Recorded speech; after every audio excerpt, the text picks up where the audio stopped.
Baik, Bapak Ibu sekalian, kalau yang belum dapat tempat duduk, ada tempat duduknya.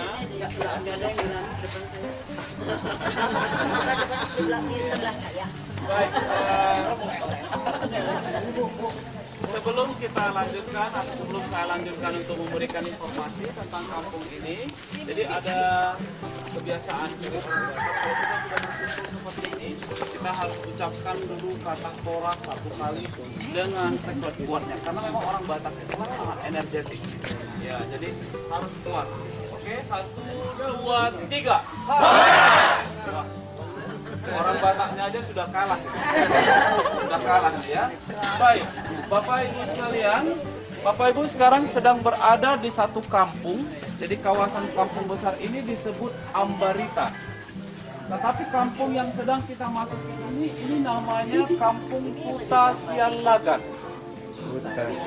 Huta Sialagan. Huta itu adalah kampung kecil yang di bawah yang besar ya istilahnya. Kalau di sini ada bius, kalau ini huta, bius, bukan bius, bius, tapi namanya kalau ada huta ada bius, gitu ya. Jadi ini adalah Huta Sialagan. Kalau satu kampung biasanya di orang Batak itu milik satu marga. Jadi kalau di sini namanya Huta Sialagan, ini artinya orang di sini semua rata-rata marga Sialagan. Pemilik kampung ini adalah dari marga Sialagan. Kalau kita masuk ke kampung yang lain nanti beda lagi. Misalnya dibilangnya kampung Tomok, punyaan daripada marga yang lain, Sidaputar, gitu ya. Jadi berbeda-beda.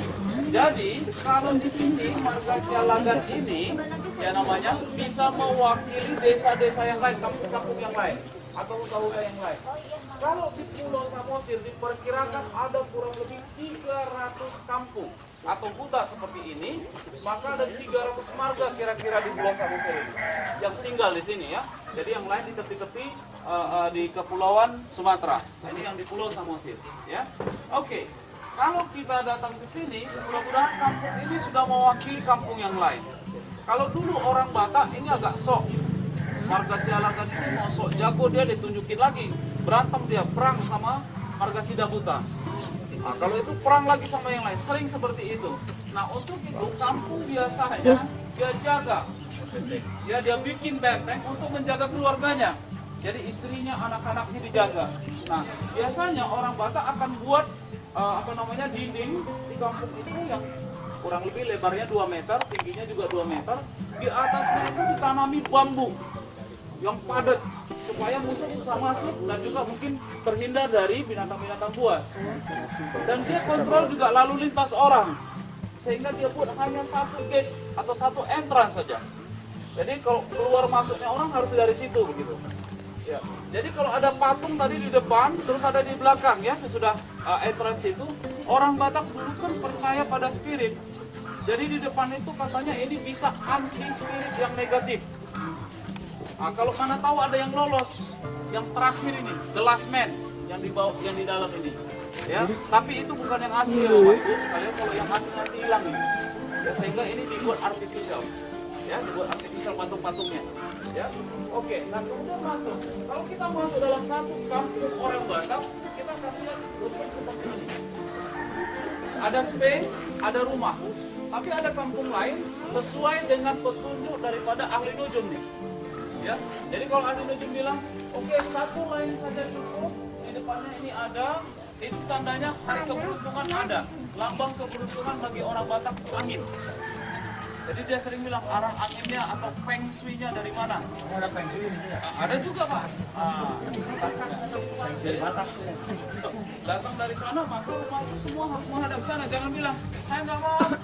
Anginnya nggak dari sana, perasaan dari sini. Jangan pergi ke kampung aja sendiri sebelah. Itu kalau orang Batak begitu, boleh langsung. Sehingga itu.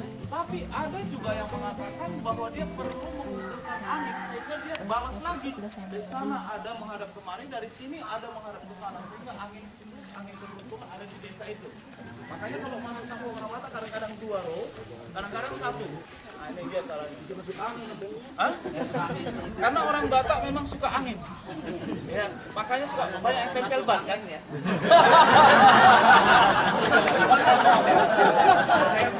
Main-main angin ya. Ya. Bapak Ibu sekalian, nah kalau masuk ke sini, ketika kita lihat rumahnya, apa yang terbayang dari Ibu ke Bapak kalau lihat rumah orang Batak seperti ini? Gelap, panas. Oke, pernahkah Ibu melihat desain rumah seperti ini? Toraja, Minangkabau. Oke. Kalau Toraja memang ada miripnya karena kami orang Toraja dengan orang Batak sumbernya sama. Dari Cina ke sana ya. Dari Cina terus jadi Toraja dengan kita sama. Tapi kalau dengan Minangkabau agak beda dia. Kalau kami membuat atapnya seperti ini bukan karena tanduk kerbau. Nah, tapi kalau di Minang dia karena tanduk kerbau, makanya namanya Minangkabau. Ya, identik dengan rendang. Ya. Nah, itu dia.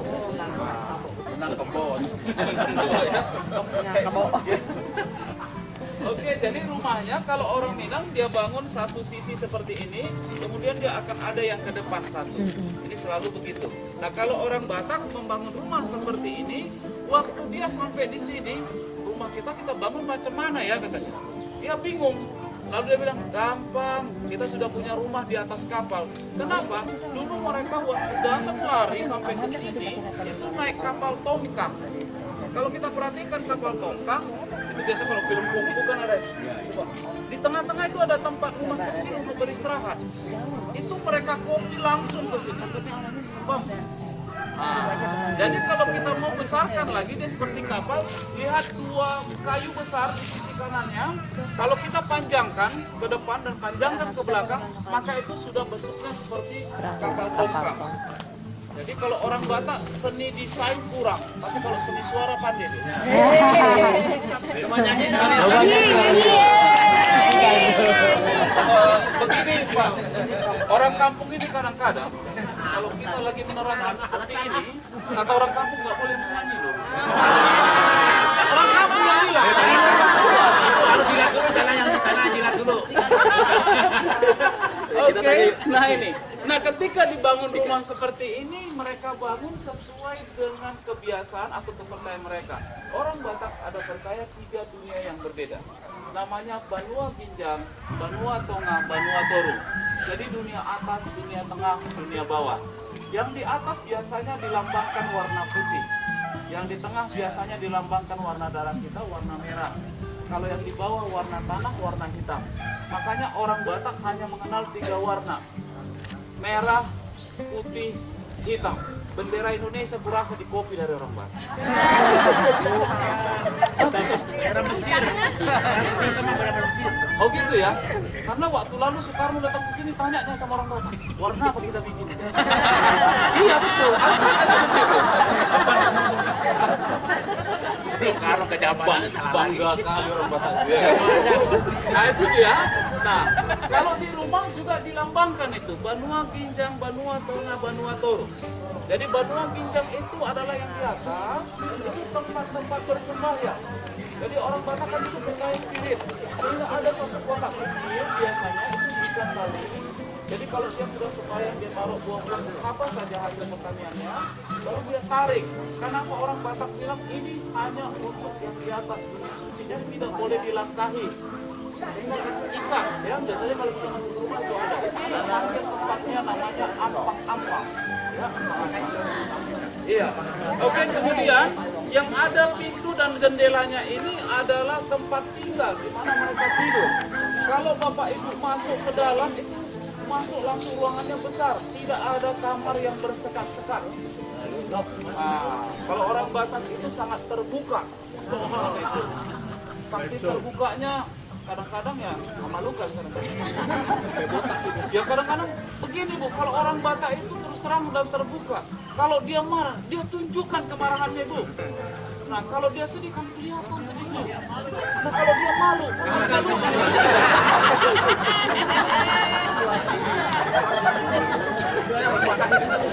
ya. Nggak ada orang Batak nih kan?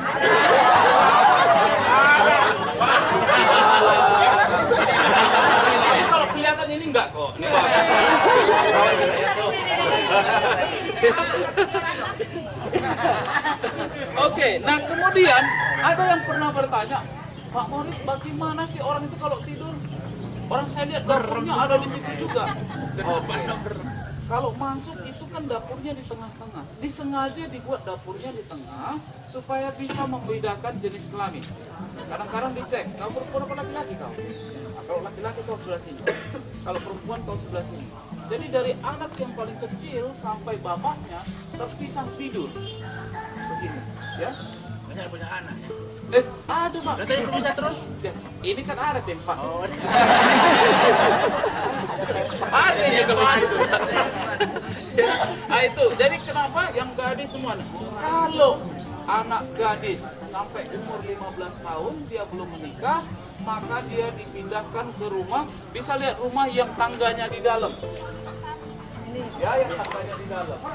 Nah, itu tangga itu biasanya portable, jadi kita boleh pindah-pindahkan. Jadi nggak permanen seperti sekarang nih. Nah, jadi dimasukkan di dalam, dikunci pintunya, di lock, ambil tangganya, dari luar kunci lagi. Karena kalau orang Batak ketat, makanya hati-hati. Saya kadang-kadang kayak ibu saya banyak kali ibu main mata sama aku. Orang Batak dilarang itu. Ya walaupun ganteng kan jangan lagi tunjukkan pula rasa sifatnya itu. Kalaunya ketat tadi apa? Terbuka kok ketat ya? Lucu ya. Ya, terus kemudian di luar. Nah kalau demikian juga Bapak Ibu kalau datang ke kampung orang Batak itu rumahnya seperti itu. Orang Batak susah percaya kepada orang. Ya, mereka dimasuki dulu ke dalam, dikunci, tarik kuncinya, apa tangganya, tutup lagi dari luar. Kami senang hormat sama tamu, tapi harus menjaga diri juga. Nah, itu orang Batak. Nah, makanya Ibu, selalunya orang Batak sangat susah berkomunikasi sama orang dekat, tapi begitu dekat kepalanya pun dikasih. Nah, begitu. Oke, itu biasanya orang Batak. Boleh, Bro. Nah, kalau lihat rumah yang tangganya di luar, itu adalah rumah keluarga. Jadi anak-anak, ibu, bapak. Oh, enggak rumah ya? Ada yang rantau.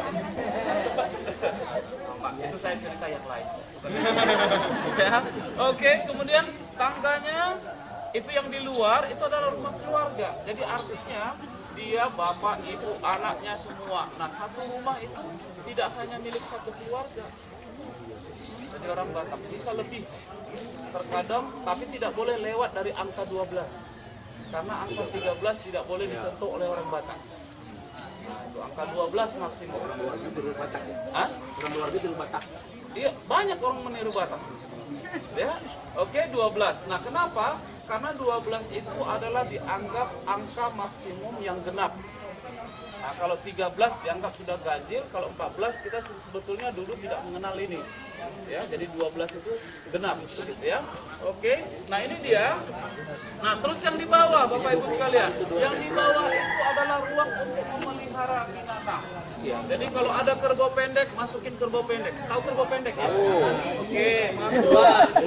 KB2 ya. Kalau ada ayam, kasih masuk ayam. Makanya kalau orang Batak tidurnya nyenyak aja. Ya, kenapa kalau malam hari dia tidak dingin? Kalau semalam kita kan kedinginan, karena biasanya ditaruh api, ya, baru asapnya mengusir nyamuk, ditambah natural parfum. Jadi kalau besok pagi dia keluar ada bau kerbau pendek, berarti di rumahnya ada kerbau pendek. Makanya kita orang Batak tidak boleh bohong. Kalau bohong, wah aku banyak harta, aku tanya.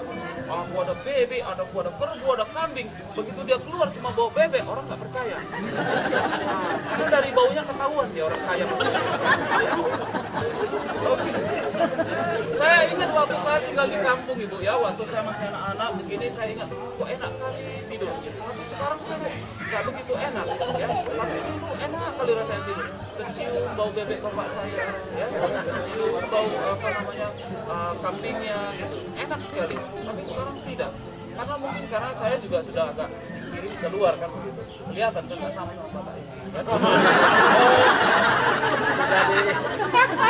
Makanya kan bahasa Indonesia saya tak kentara lagi kan. Kentara lagi bahasa Batak saya kan begitu. Ya. Kayak mobil. Kayak mobil ya. Oke, baik. Nah kemudian kalau orang Batak itu sangat demokratik dan sangat partisipatif. Jadi orang Batak seperti biasanya kalau ada masalah dalam satu kampung dia akan selesaikan bersama. Kalau ada event-event tertentu juga secara adat mereka kerjakan bersama. Contoh, saya buat dulu contoh. Ya, bapak sama ibu ini, abang ini mau kawin. Ya, misalnya dia di sini, dia harus mengundang satu orang diri dan memberitahu, saya ingin mengawinkan anak saya. Nah, kalau satu keluarga atau satu orang bapak tinggalkan, ini semua satu kampung bertanda tanya dan orang tersebut akan bertanya-tanya. Apa ya, ada apa ya? Ini akan dibicarakan juga. Jadi makanya di kerabatan di orang Batak itu sangat kuat, diatur oleh dari ya. Jadi ini sangat penting.